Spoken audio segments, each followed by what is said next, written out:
on the other hand, who is 34, was born on the winter solstice. Many of you have met Terry's granddaughter, Leanna. She's been with us frequently, and she's now 16. Terry is a lawyer who has practiced law in Arizona for 31 years, the last 20 of those in Glendale. Many of you have also met his lovely wife, Amy. If you haven't met her, she's with us today. And a lot of us watched them get married 6 years ago. I now present to you Terry.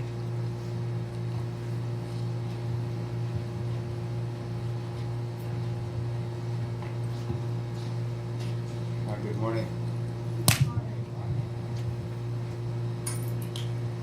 You always wonder how I'm going to start off, right? If you hail from the upper Midwest, and even if you don't, you should know one of the most famous or more famous couples from that region, Lena and Ole. Unfortunately, Ole often is in poor health or recovering from an accident, usually caused by something he and Sven have done. And so it was that Ole was dying, lying in a bed at the back of the house. "Lena," he called weakly. "Lena, are you here, Lena?" "Yes, Ole, I'm right here," she answered. "Lena, where are the children, Lena?" "They're right here too." "And the grandchildren?" he asked. "Ole, everyone is right here around the bed with you." Ole struggled to pull himself up on one elbow and tried to look around. And he said, "If everyone's here, why are the lights on in the kitchen?"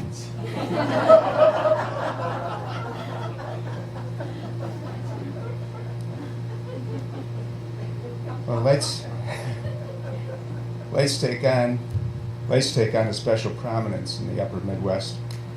In my hometown, the December sun sets shortly after 4 in the afternoon, and twilight ends before 5. By the time my father arrived home from work and we sat down to supper, it would have been pitch black outside for well over an hour.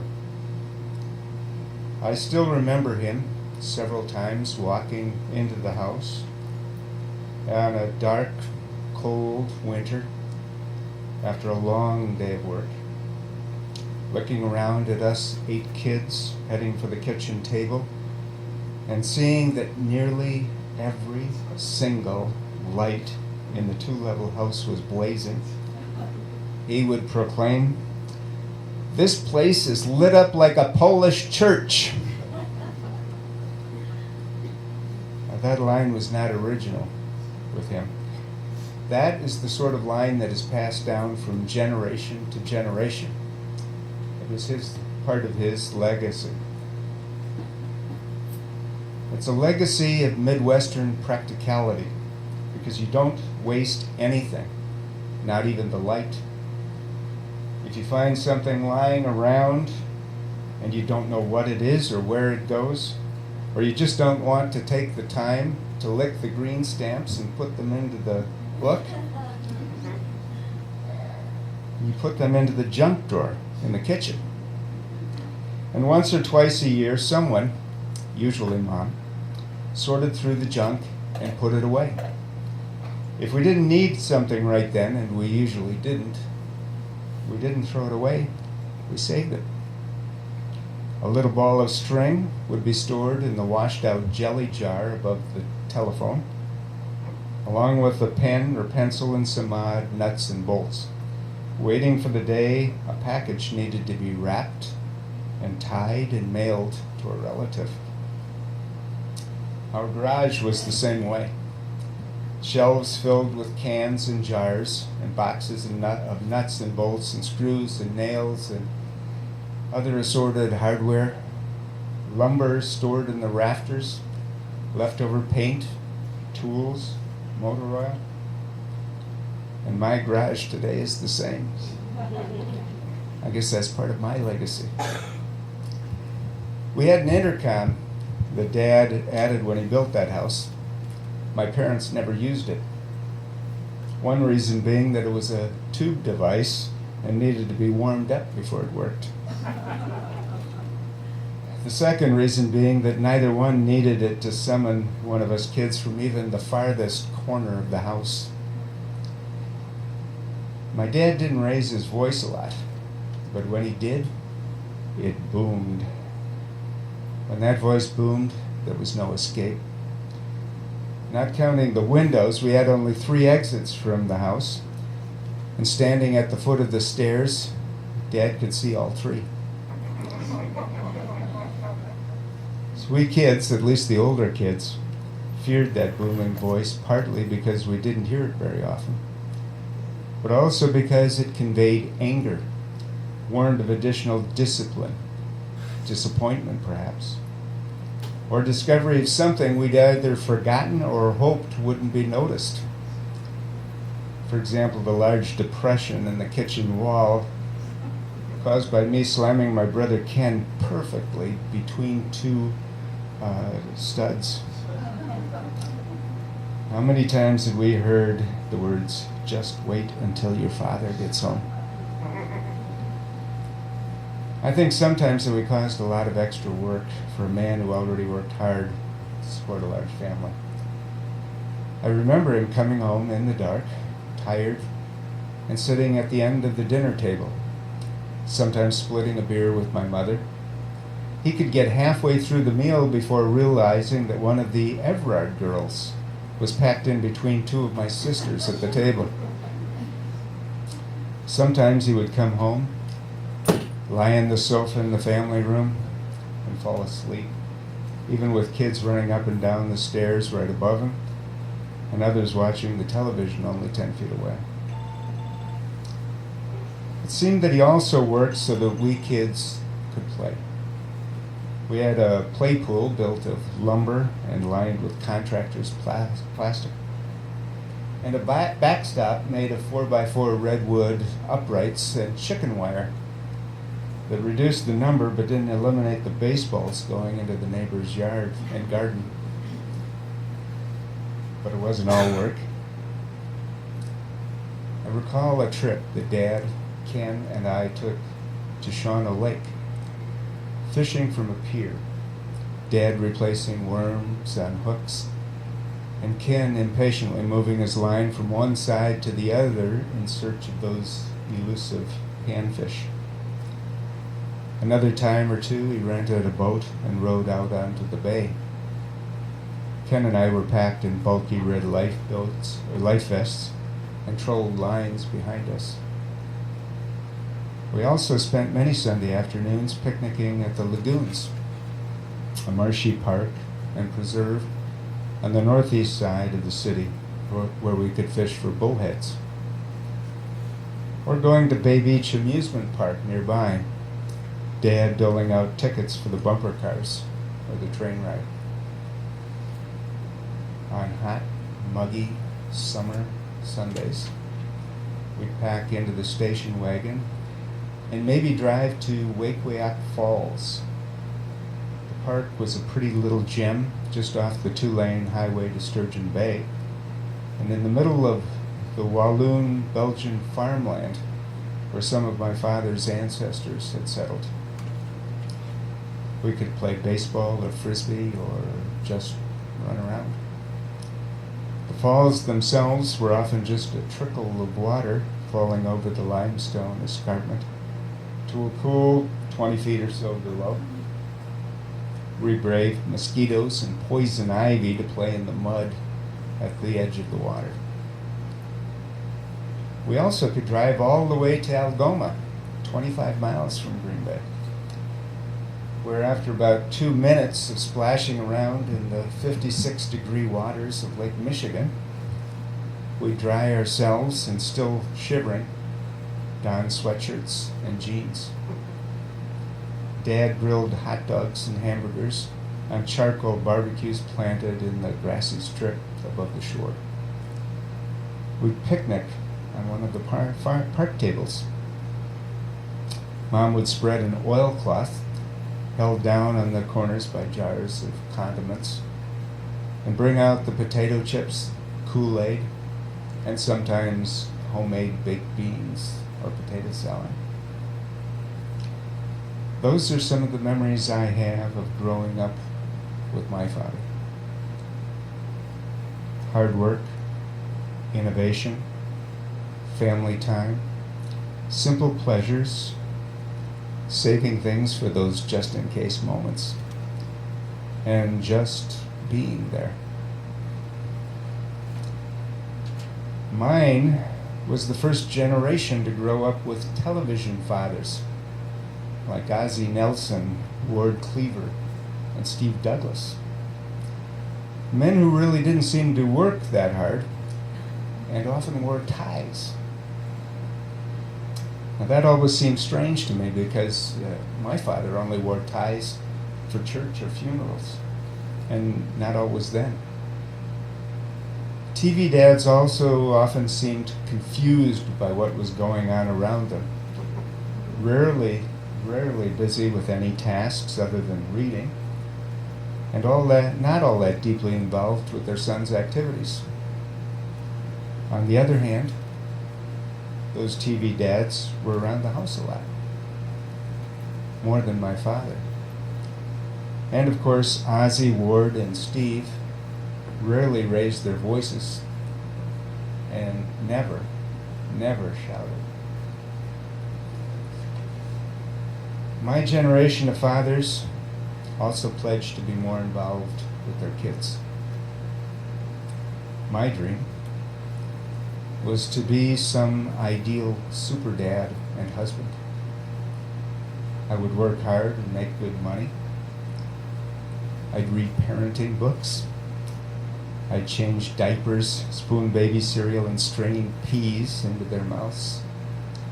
Play with my sons and watch them take their first teetering steps. I'd read to them as toddlers and encourage them to read and write as they grew. I'd potty train them, and did eventually. I'd provide them with toys that developed their motor skills and logical thinking. I'd help them study geometry and algebra, biology and physics. I'd be a scout leader, like Fred McMurray in Follow Me Boys, sharing my love for hiking, camping, tying knots and lashing poles, and imparting sage advice about life and morality. I'd teach them to swim. I'd watch them learn to sing in tune and play musical instruments, talents that, as many of you know, still elude me today. I'd help them appreciate photography and art, form and composition.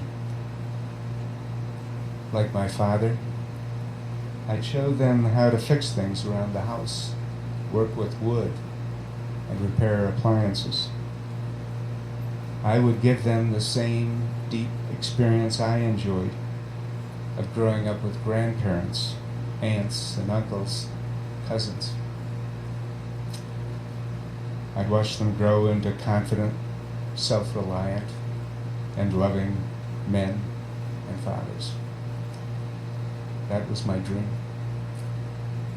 The reality was different. A marriage failing even before I finished school. A spouse who wanted to live anywhere except near my family. My tendency toward perfectionism that led all too often to frustration and anger. An occupation and position that demanded more time than I had expected. Volunteer activities requiring huge commitments, and undertaken by me perhaps to compensate for my sense of failure at home. Divorce led to competition for my son's time and affections. Piano lessons and practice, once proudly undertaken, suddenly became a chore. Quickly and angrily performed to satisfy my nagging. Algebra and geometry became useless in the real world, and thus pointless to study. Like Fred McMurray, I was a Boy Scout leader, not only my son's Cub Master and Scoutmaster, but also a trainer and council leader. But my sons frequently missed meetings when at their mother's home. And my older boy, perhaps angry because I limited his time, or attempted to limit his time on playing video games, wrote to the district scout executive complaining that I was forcing him to be scouts against his will. My younger son persisted somewhat longer, but eventually quit in favor of a new group of friends who introduced him to pot, alcohol, and hate. Instead of growing close to their extended family, they have come to avoid Arizona and each other altogether. Shortly after my granddaughter was born, I was sitting in my living room, she lying across my thighs on her stomach, and I was stroking her back to comfort her colic. As I stroked, I thought, I wish I could do it all over again and not make the same mistakes.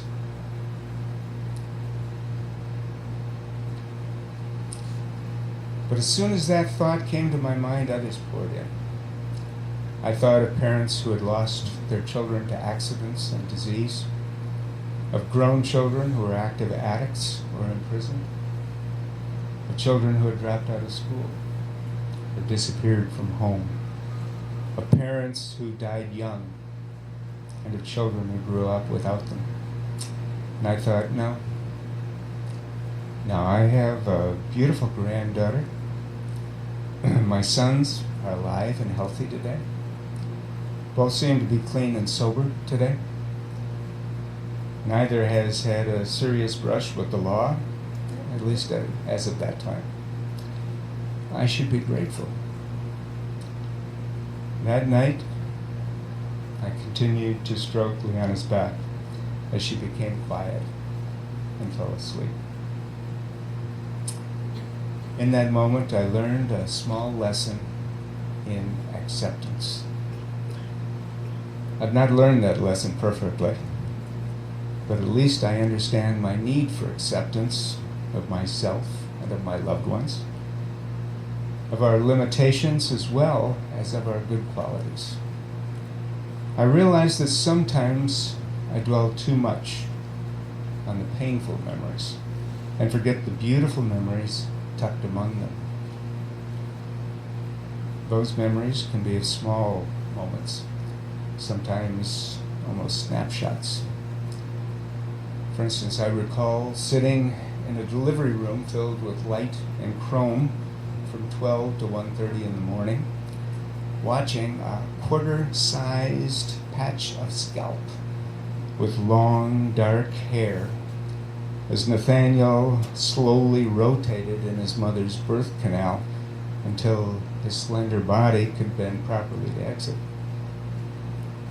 A week or two later, I remember my parents and two younger sisters rushing past me at the door to our apartment building to see their first grandson and nephew. My father pausing only briefly, to turn back and greet me. And my mother gently prodding Nathaniel to see if he was really sleeping, impatient to pick him up and comfort him as he awoke. Nathaniel had his colicky moments. There were many times when I put him into his car seat and drove him around in the back of my Volkswagen until he stopped crying and fell asleep. But otherwise he was a happy child, giggling and squirming when I did nothing more than look at him. Precisely 18 months later, I stood in a far less sterile-looking environment at the head of a birthing bed, expecting my second son. I was a newspaper reporter at the time, and I wrote of the experience in a column that appeared 2 days before Christmas. This part of the column describes the last minute of Nicholas's delivery. Brenda's hands held the bloody, screaming child under his arms. My hands on her arm and shoulder also pulled the child up and toward us, and I felt the sucking, slipping pull of the child's hips and legs as her birth canal released its grip on our child. My back relaxed as she fell against the bed, his wet skin warmly against her belly, he still yowling, she soothing with her hands and her voice purring, sometimes breaking. Nathaniel was thrilled with his new brother. I have a photo of him sitting on the floor of our house, probably on Christmas morning, with Nicholas wrapped tightly and sporting a Christmas bow lying across Nathaniel's lap. When he started crawling, Nicholas loved to push himself onto his head and gaze at his world through his legs. Unlike Nathaniel, who went from crawling straight to climbing the furniture, Nicholas stood one day, bent forward, and never stopped running. When I returned to school, and their mother worked on Saturday mornings, Nathaniel, Nicholas, and I would lie on the floor in front of our black and white TV, watching half-hour episodes of programs like The Lone Ranger, The Cisco Kid, Jack Benny, and Burns and Allen. And obviously that was on PBS. Some days we would ride my bicycle along the tree-lined shore of Lake Mendota to the Student Union for an ice cream treat. Nathaniel belted into a yellow plastic seat over the rear tire, and Nicholas bouncing in a backpack carrier. In the game room, Nathaniel would reach up to grab the joystick of an unoccupied Pac-Man game, jerk it back and forth, not yet realizing that it required a quarter to get past the display. I remember camping and watching each boy as he stood naked next to a cold stream north of Jackson, Wyoming. Later that day, I took a picture of them wearing straw cowboy hats and straddling a split-rail fence with the Grand Tetons in the background. The photo is on the wall next to my computer screen. Nicholas and I backpacked twice to Rivas Ranch in the Superstition Wilderness. Once with a couple other scouts, and later, possibly after he had dropped out of scouts, alone. Pushing through brush for the view from a cliff, we accidentally discovered the foundation of a small Indian room. We also sought and found a large round structure called Circle Stone on a mountain above the ranch site. Nicholas still loves the outdoors. When I visited him in Oregon 2 years ago, he took me into a wilderness area, and we climbed across boulders and underbrush along the shore of the Salmon River to reach an isolated, flat shelf of land on an outside bend of the river. He had discovered it and camped there, using it as a base for fishing. We sat against trees, the ground wet and loamy, the woods quiet except for the river rushing past. We ate peanut butter sandwiches as he told me how he found the spot and described other favorite hikes.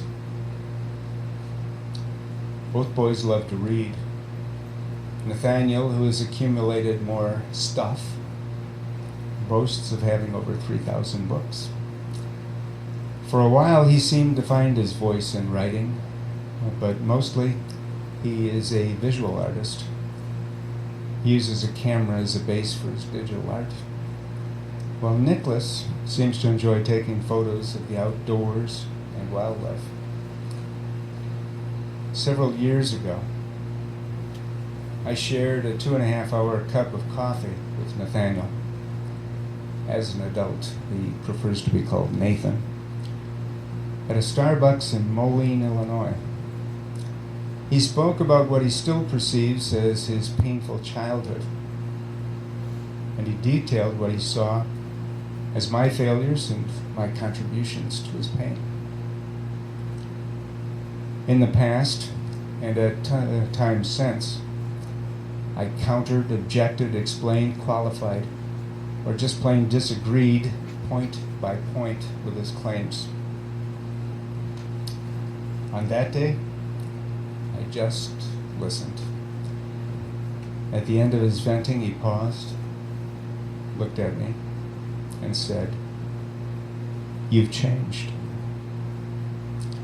And maybe I had, in some small way, changed in the way I fathered.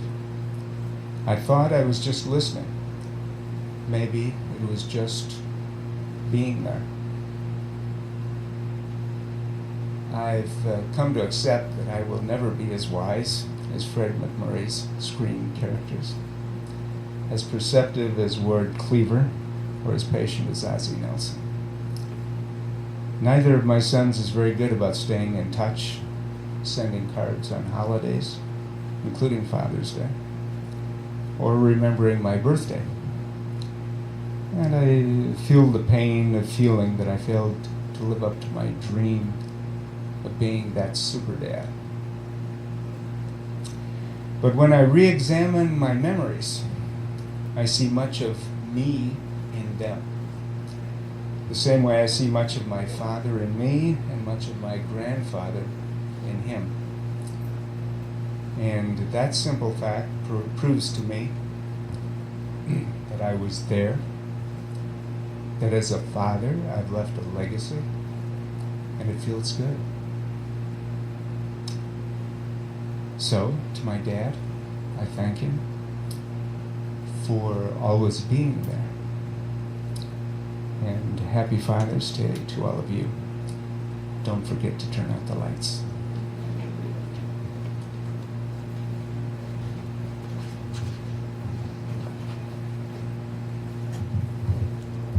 Thank you, Terry. Please turn now to hymn number 100. I've Got Peace Like a River.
All right, please join me now as we read in unison the West Valley Mission Statement. It is in your order of service. We agree to provide a safe place to celebrate diversity, draw inspiration for living better lives, foster social and environmental justice, and compassionately support each other in our spiritual searches. I'd like to give the mic back to Terry now. He's going to have a closing and some closing words. All right. We're going to have a slightly different closing. We have a few extra minutes, several extra minutes. At this time, I'd invite any of you who would like to come up and give a brief tribute to your own favorite father. So please come forward.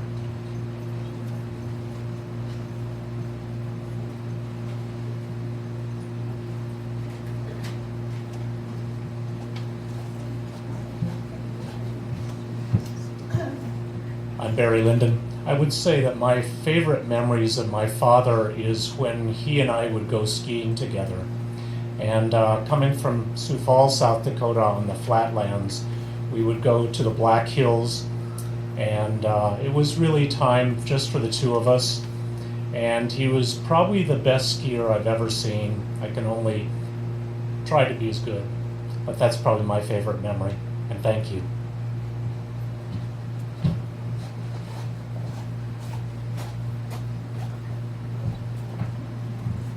I'm Tom Dugan, and I'd like to thank my great dad for always being there and supporting me.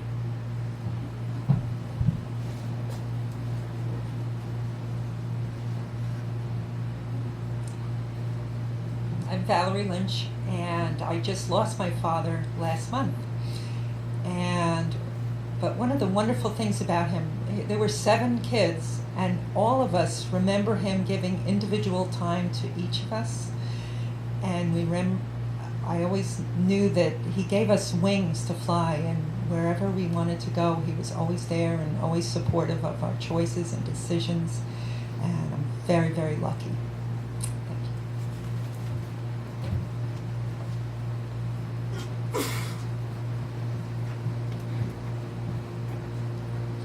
When I was a little girl, my mother used to put my hair up in aluminum curlers with little perforations in them. Some of you may remember that. But my father used to allow me to sit on his lap and put his very thinning hair in curlers. And then I'd comb it out, and he'd have curly hair for 10 minutes or so.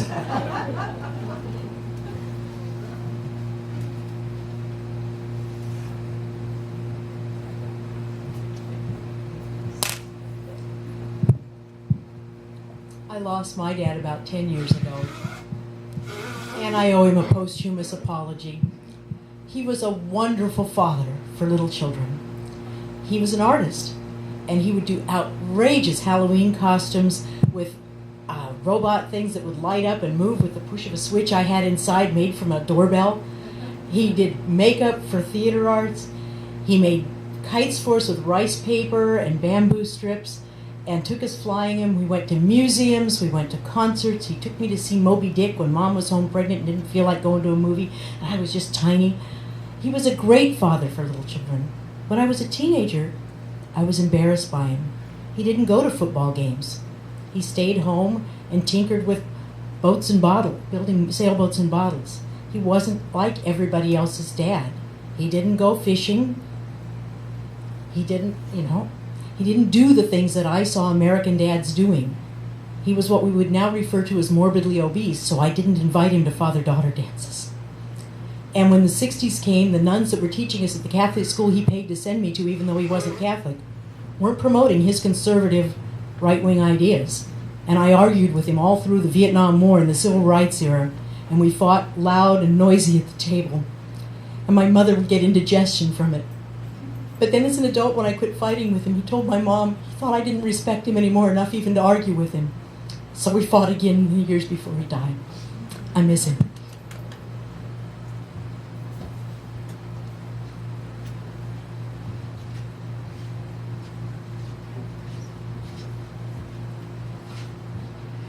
I'd like to pay a short tribute to my father, who was courageous enough at the age of 54 to emigrate from the Netherlands to the United States so that his children would have an opportunity to live in this great country. Thank you.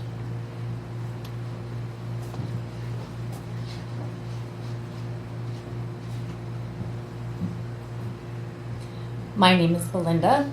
I was Daddy's little girl when I was very young, and then I became very estranged from my father when he left our family later. But I was blessed that in his final weeks of life, he allowed me to come and take care of him as he was dying, and that was a very loving thing of him to do for me. I would cherish those memories. I love my former father-in-law, who showed me a whole different side of what a father could be. He was an awesome father all the years that I was married to his son, and he continues to be an important man in my life. And my former husband is an amazing father to my 2 sons. So I feel blessed to know all these different fathers through my lifetime, and they've shared wonderful experiences with me and brought me much joy.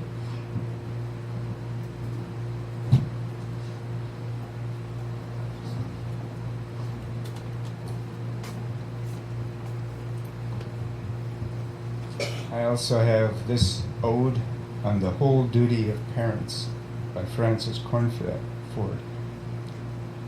The spirits of children are remote and wise. They must go free like fishes in the sea or starlings in skies. Whilst you remain the shore where casually they come again, but when there falls the stalking shade of fear, you must be suddenly near. You, the unstable, must become a tree, in whose unending heights of flowering green hangs every fruit that grows with silver bells, where heart-distracting magic birds are seen, and all the things a fairy story tells, though still you should possess roots that go deep in ordinary earth, and strong consoling bark to love and to caress.